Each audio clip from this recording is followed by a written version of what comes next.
Welcome to Familypreneur, the podcast for parent entrepreneurs raising kidpreneurs. It's time for your weekly dose of inspiration and actionable tips to build your business and find better balance, all while strengthening your family. And now we'd like to introduce your host. She's my mom and thebomb.com, Meg Brunson. Hey there, and welcome to episode number 154 of the Familypreneur podcast. I am so grateful that you are joining us today, and I cannot wait to introduce you to today's guest. If you haven't already subscribed to Familypreneur, make sure you hit the subscribe button on the podcasting platform that you're listening to this podcast on right now. This way you don't miss another one of our episodes. We've got lots of great stuff coming up for you. Now, today's guest has been a passionate volunteer in the Hindu youth community for over 20 years, and she's an accomplished academic with degrees from Northeastern University, Harvard University, and Simmons College. She's worked with multiple startups, helping them refine their brand identity and develop their marketing communications. She believes that we need diverse children's literature for a diverse world, and she's leveraging her unique set of skills and experiences to change the face of children's publishing through her book series, Bharat Babies. I'm excited to introduce you to Sailaja Joshi. Hey, Sailaja, thank you so much for joining me today. Hi, thank you so much for having me. I'm so excited to be here.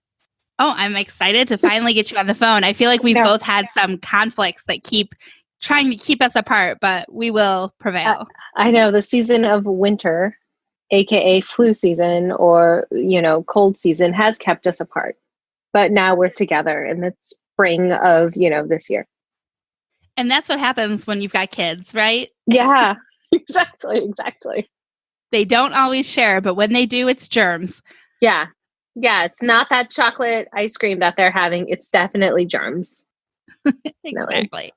So let's learn a little bit more about Bharat Babies and how that got started. Yeah, so Bharat Babies was founded in 2014, but really the idea was percolating in my mind much earlier than that. It was when I was pregnant with my daughter, who is my oldest, and it was around 2013, and I was having this library-themed baby shower, as you do in the age of Pinterest, of course. And I was really excited to put books on my registry. I have been a bibliophile my entire life. I'm an academic at heart. I love reading. And so I had all these books. And as a sociologist, I knew just how important it was for my daughter to see herself in the books she was reading. And I just wanted her to stay connected to our culture, history, and heritage. I'm a first generation Indian American. So is my husband. I just wanted her to stay connected. And I went on to Amazon, I went to my local bookstores, and I started to try to put things on there. I couldn't find anything. And what I did find was really messed up. It was, either developmentally inappropriate, meaning like it wasn't going to be good for my daughter to read right away. Culturally inaccurate. Like I saw books that were factually incorrect. Like somebody didn't go to Wikipedia, or they were culturally insensitive. And I couldn't believe that somehow a community of 1 billion people didn't have books that reflected them, that could be easily found here in the United States. Of course, there were some in India, but they weren't here in the US. And so I really marinated with this idea. I joined a sociology PhD program at Northeastern. And I remember in a car one day just talking to my friend, being like, I can't believe this doesn't exist. And she was like, why don't you just do something? And I am an entrepreneur at heart, in addition to being a bibliophile. And so I was like, maybe I do something about this. So it was about a year later, I actually left my PhD program and started this little company with $1,000 of seed money from Northeastern, actually, believe it or not. And Bharat Babies launched. And the rest is history. So do you have entrepreneurial background in your parents or in your husband's parents? Is there anything in that lineage? No, except for the fact that when I was in first and second grade, my mom tells these stories of how I really loved crafting and I really loved making money. And my parents always had me, if I wanted, they were really great. They always gave me money for books, clothing, and stuff like that. But anything extra, they wanted me to earn. which I really appreciate and I think was great. And so I would take these like little crafts, like the shrinky dink crafts. I'd make these keychains and stuff, and I'd sell them for profit. And I'd sell them to my classmates, and I knew like the seasons in which to do them. I did them around the holiday time. Mother's Day was huge for me. And my mom was terrified that my teachers were somehow going to have something against this. My teachers were some of my best purchasers. So like I have always had this like spirit of, ooh, let me sell that. Let me do that at heart, but always something that people needed and wanted and loved. You know, I didn't resell things from the dollar store. Instead, I resold handmade things that I knew kids' parents wanted. And so I think that has just always been with me. And so I kind of love that I'm on this journey. So you got $1,000 of seed money. Yeah. How did you know what to do with it first? Like, were you going to write all these books? Were you going to illustrate them all? How did you know what to do first? So I quite early on in starting this process realized that I was like, ooh, I would love to write these books. And I have an amazing friend who's now actually, she's our, first author. She's our senior editor, Amy.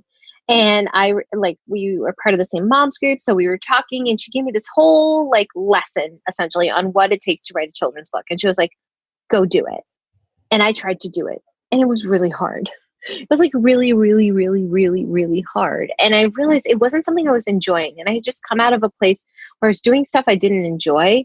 And I realized I really wanted to do something that was empowering and empowered other women's voices.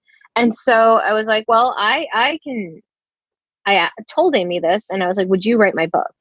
And she was like, okay. And so that's how I found my author. And then she was like, we need an illustrator. And I was like, great. How much will that cost? She's like, you probably need, anywhere from $1,000 to $2,000 in advance. And I was like, I don't have this economic capital to that's not in my back pocket. Mm-hmm. And, I was telling this idea. And so I'm a Northeastern alumna and they had just launched this venture incubator called Idea. And as part of it, they had what's called a prototype fund. And the prototype fund was $1,000 outright for you to test your idea, to buy materials, to get web space, to do whatever. It's truly just $1,000 gift. And so I applied and I got it. And I then reached out to my mom's group again, because at this point, I reach out to them for everything. I'm like, what size jeans should I be wearing? How do I make sure my kid doesn't get a cold? Where do I find an illustrator? So I reached to them and I was like, hey, does anyone here know a children's book illustrator? I'd love some recommendations. And one of my friends was like, oh yeah, I have a friend named Tim.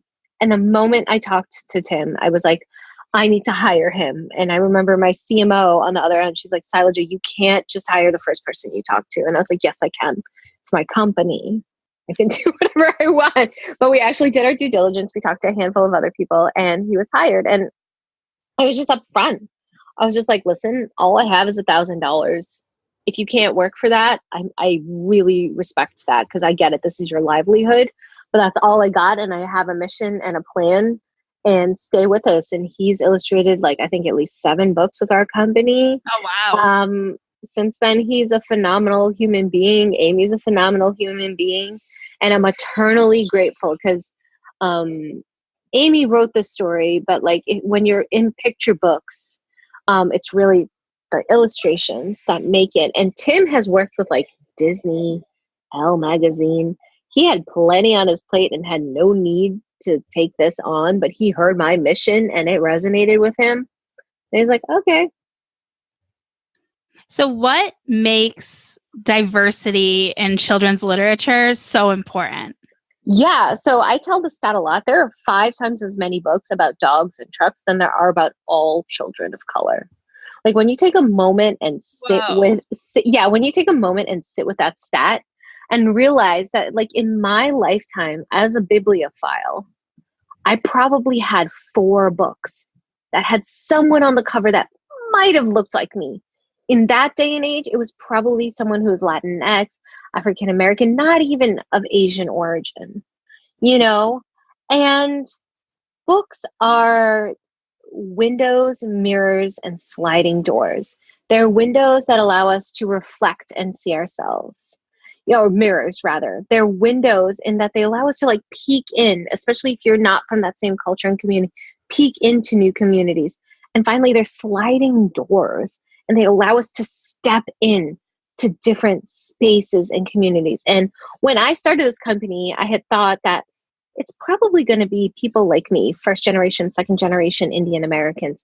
And what I quickly learned, especially sort of in this political, very like political climate, that parents who are raised in this generation are just committed to creating and raising a generation of culturally literate global citizens. And that starts with books. Like we talk about a seat at the table, I talk about a place on the bookshelf. And the fact is children of color are so deeply, deeply underrepresented in these fundamental spaces that help to like shape their entire existence, you know? And so they're important because they show representation. They allow kids to ask questions in really safe ways, and they expose children to just different realities from what they know and love and are living. And that is so fundamentally important. And I agree with you. I love that there is this, it seems to be a pretty general shift in most of our generation that we are trying to encourage diversity with our kids. Do you see that being reflected on the bookshelf, even though it's not, I'm not saying it's equal. Like, I'm not saying we're leveling out there, but I feel like I'm seeing more diversity when I go to Barnes and Noble and things like that. Yeah. Do you agree? Yeah. So I think right when Bharat Babies started and when I launched the company, the We Need Diverse Books movement started. They literally were right in parallel. And it was so empowering because it created this conversation in publishing, in Kidslit. There's movements for own voices where people of color are writing their own stories, because too frequently these stories were written by not the people of the community. And as a result, the stories were problematic. Like the stories were the things I was finding. They were problematic, insensitive, inaccurate. And so what we pride ourselves in our company of what we do is, instead of typically in a publishing house, the author's manuscript, the author comes, their manuscript gets signed, and then they don't have any contact with their editor. The editor finds the illustrator, and then the editor sort of is that go-between, is that person who translates and does it. Whereas for us, it's an entire company that's doing it. You know, it's me, it's my two other co-founders, it's the author and illustrator working in concert with each other to create a text that is rich, that is culturally accurate, that is community curated. And that's something we really pride ourselves on. We have a series of books about Ramadan and Eid, which you know, is a lunar celebration in the Muslim community. It's one of the holiest months of their year. And we have two books, and nobody on my staff is Muslim. You know, my family is from a part of India that has a huge Muslim population. So my parents actually draw on those experiences, and they grew up with Muslim best friends, and so could draw, but I knew I didn't experience it. So we reached out to the community. I had people of the Muslim faith, who are also of the Indian faith, read our manuscript at the onset to tell me, nope, that doesn't work. Yes, that doesn't work. And we let go of 2 or 3 manuscripts because they didn't reflect a community's experience. And it makes it so much richer that we have done that.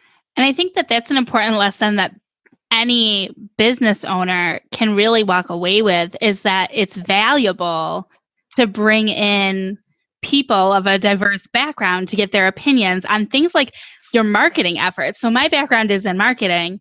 And when it comes to like the images that people are selecting to use for their ads, diversity is a serious issue there as well. Yes. So like bringing in all of these other people. And I've written my first children's book and made a decision after it was already written that I wasn't going to give my main character a gender. Like that was just one of the decisions that I made. So I decided the main character would be non-binary. Mm-hmm. But I also knew I am not non-binary, and I don't know anybody especially well that is non-binary. So I seeked out a non-binary copywriter, And I didn't even realize that a sensitivity read is a thing. Yeah. So it was one of those learning experiences, but I think it kind of opened my eyes to this whole concept of we should be sourcing feedback from a diverse group of people so that we can ensure that we're not unintentionally being insensitive. Yeah. Right. And I think, or just like glazing over in Wikipedia. I think authors of color, illustrators of color don't just want to do those books. Just like I don't think a writer, like a white writer, has to be limited to that. That's not what this movement is about. Mm-hmm. It's not what we're trying to say. What we are trying to say is inclusivity and sensitivity is vital in the co-creation of these stories. And that's like a key principle to our publishing house and how we create text that is very different from what the big five in publishing are doing. Well, I think that this is awesome. I would love to know how having these books has impacted your kids. It's so funny because my kids don't understand a world where they're not seen. And I find that so phenomenal. Because of what I do and where I am like really blessed to just like get to be friends with really cool authors and illustrators and meet them. And I like completely fangirl out when I meet them. And like my daughter gets like signed copies of books and she devours them. And to her, she's like, she sees herself, there's this great series called Yasmin, which is about this young little Muslim girl that's great. It's like an early chapter book. And so my daughter's just on the age where that's her thing. And she loves that series because one of the key reasons is because the little girl, Yasmin, calls her daughter Baba, and that's what my daughter calls her father. And so she can see herself. My son can see himself. And they don't have a world where that didn't exist, where I most certainly did, the close that you can see the stark difference in the way that they're growing up compared to what you remember of your childhood. Yeah. And I think one of my favorite stories is a very good friend who is typically, when I have a pre-order campaign, she's typically either one, two, or three to purchase my books. And it's like a joke with me. I'm like, oh, you're only number two. She's like, I'll try better next time at clicking in the cart. And she is there. She has a wife and she has two daughters.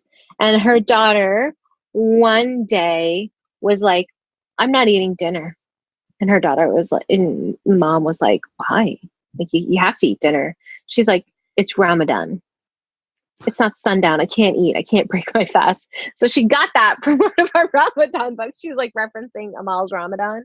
Yeah. And her mom was recounting the story to me. And she's like, isn't it wonderful for a white girl with a lesbian mom to be referencing this just in such a way that it's like part of her vernacular, her colloquialisms, that she is saying, I'm not going to, she's like, it's like her escape. She's like, it's Ramadan, sun's still up, can't eat dinner. Right. I got it right. And she hit it all. And I was like, that is phenomenal, because what I think is so much more powerful is that my kids, their classmates and that generation don't bat an eyelash when it's Ramadan and their friend is observing fast. They're just like, oh yeah, you can't have anything. They don't bat an eyelash when it's Diwali.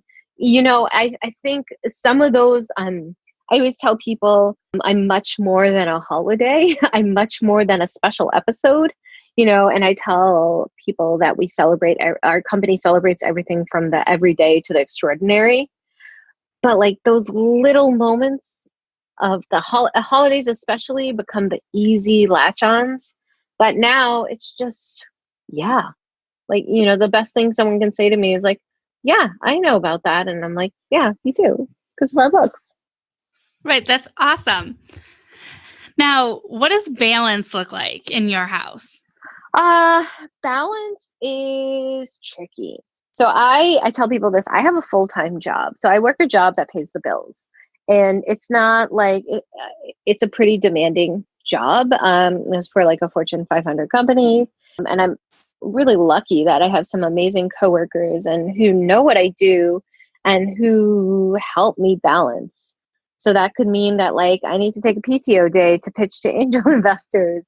It could mean that they're going to come to me to a pitch competition because I need some loud voices in the audience.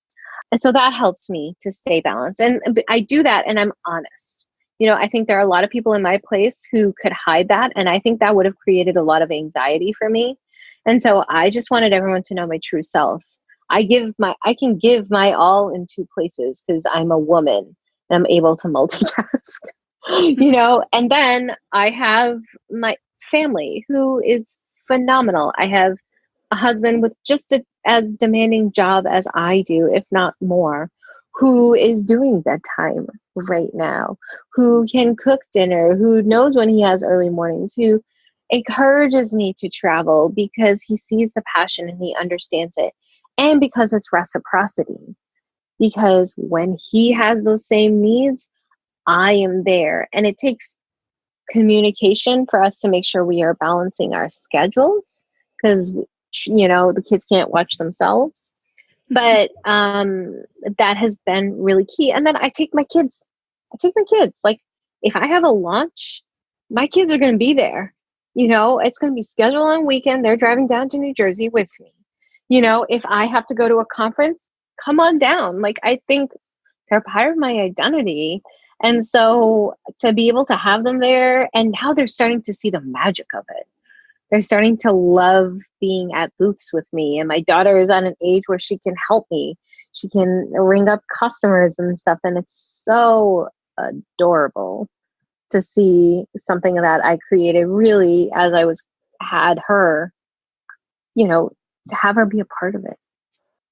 Now, has she started writing any books or taken any entrepreneurial endeavors herself? She does. Yeah, she's both. So like her and her friend for a while were making like these little cards. Like they just tear pieces of paper and decorate them, and they were selling them for money. No specific amounts and stuff. So I feel like the entrepreneurial piece, I was like, I feel like we need to work on your go-to-market strategy, you guys. What's your business plan? Who's your target audience? None of that was quite set yet. She does write books, and it's really amazing.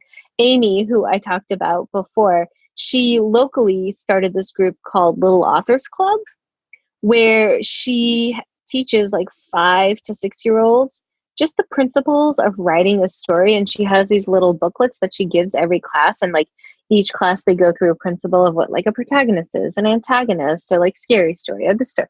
And I don't understand how she can command like a group of like 6-year-olds. That's the most terrifying thing to me, but she does. And my daughter learned how to write stories. And one of her first books she wrote last year, it's called My Ballerina Book. And it's about a ballerina, surprisingly enough, who doesn't do much. And then her next story, I think, was about a unicorn. I don't remember, but she like writes and illustrates, and I love it. It's so cool to me to see that she's excited about something. And my kids always have businesses now. Mm-hmm. They have businesses, they're running businesses, things have businesses. Like my son, he believes that chia seeds come from cheetahs and that cheetahs have a business making them. And they bring them to your house, by the way, the cheetahs.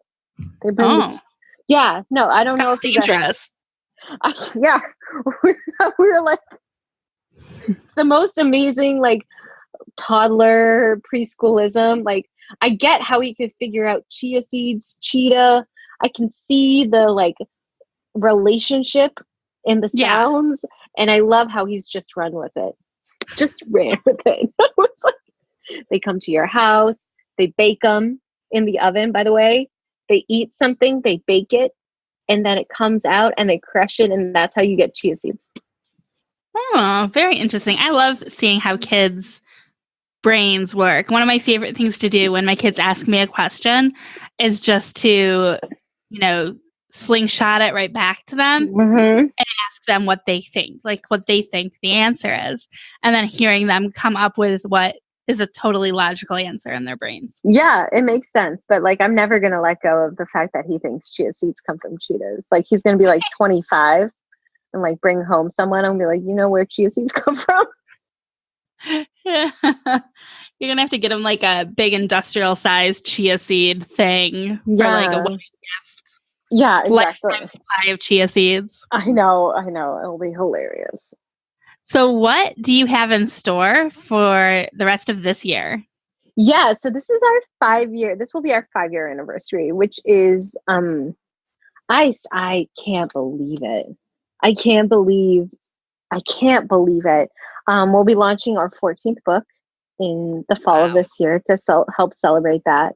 And when that comes out, it's an amazing title that does a wonderful job of culminating our mission and vision. We have 3 books coming out next year, and we are continuing to pitch. We're continuing to look for angel investors. What we're doing is certainly not the next startup. If you're looking for, a 3,000x return over a year, that's not me. I'll be honest. But the social impact and the power of our books goes beyond that. So we're really looking for that person who sees our vision, hears our mission, and is ready to support us financially, because I would love for this to just be my full-time job. Right? Yeah. Now, Yeah. Is there opportunities for parents who may be listening, who may be interested in writing or interested in illustrating?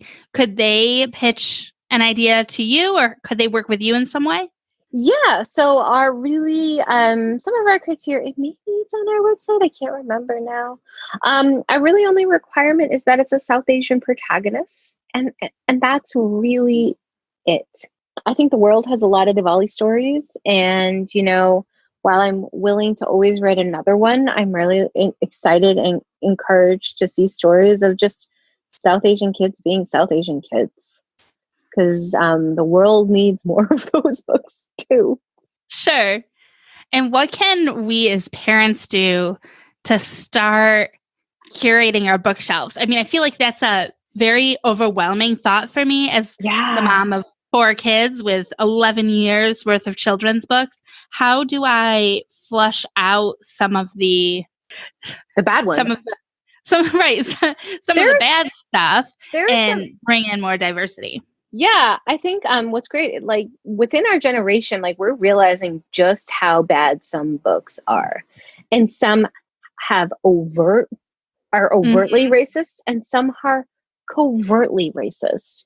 And I think it's really, really important to start understanding that and realize that the book I grew up with is not the book I want to give to my child, and that's okay.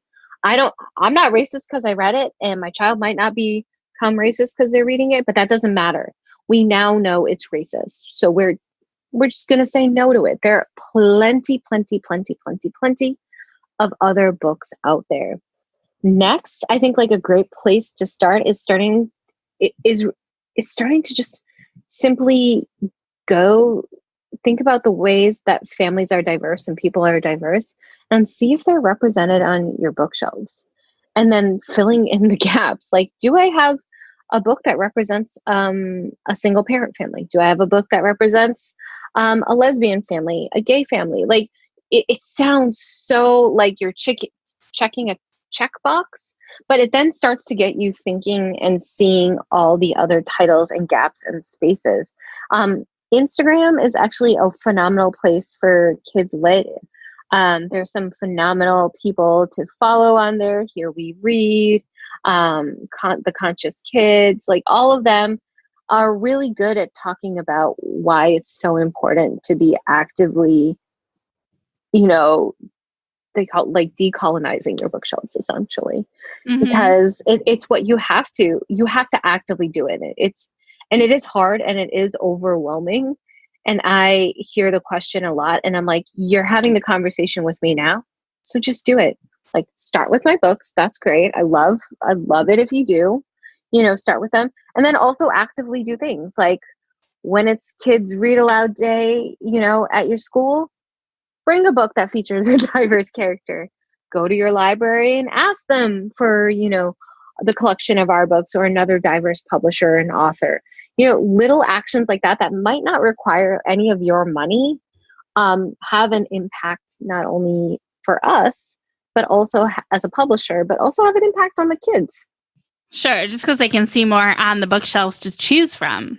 Exactly. That isn't the same old stuff. Exactly. Or like you said, the bad stuff from years past. And we've actually, my family is a mixed race family. So my oldest daughter is biracial. She identifies as Black.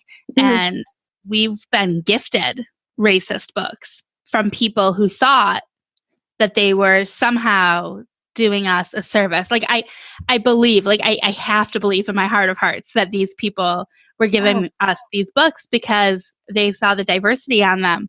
But the art in the books was not okay. The words that were used were not okay.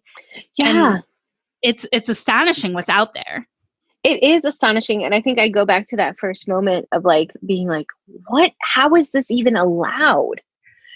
How is this okay? And you realize that like, because publishing has become like was predominantly owned by like, and still is like white, male, cis, European, like, okay, like they hold the purse strings. And then there was self-publishing, and self-publishing is phenomenal because I think it breaks down barriers and it democratizes this process.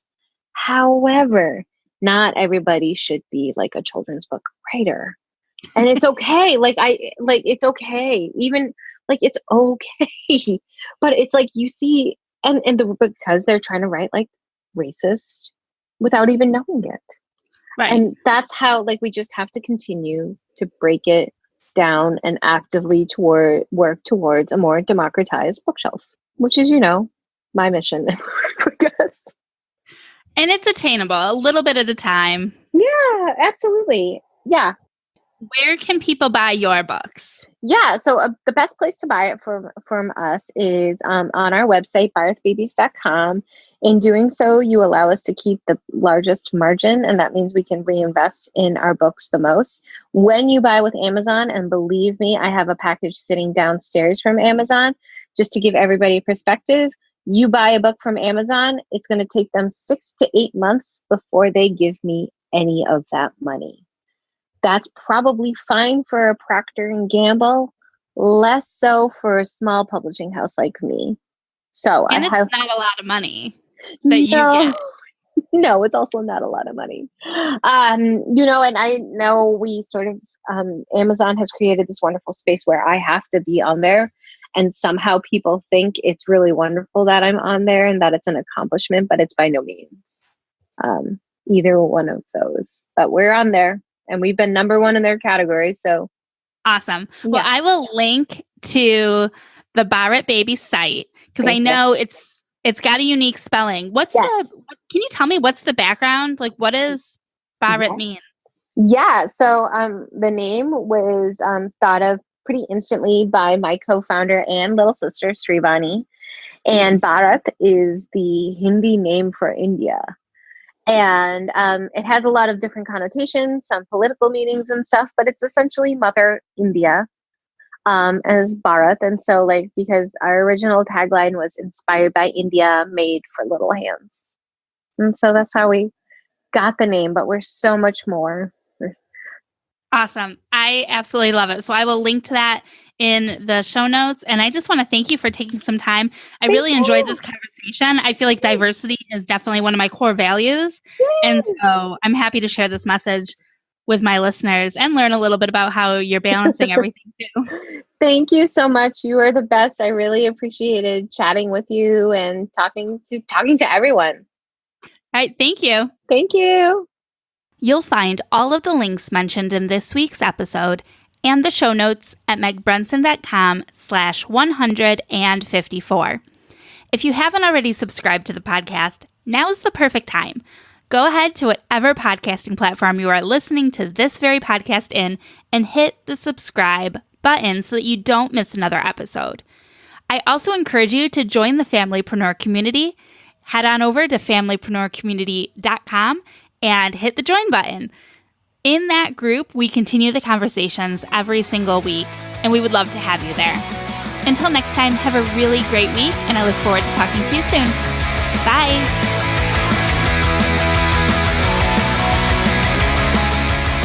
Do us a favor. Share this podcast to a friend. It's like my mom always says, sharing is caring.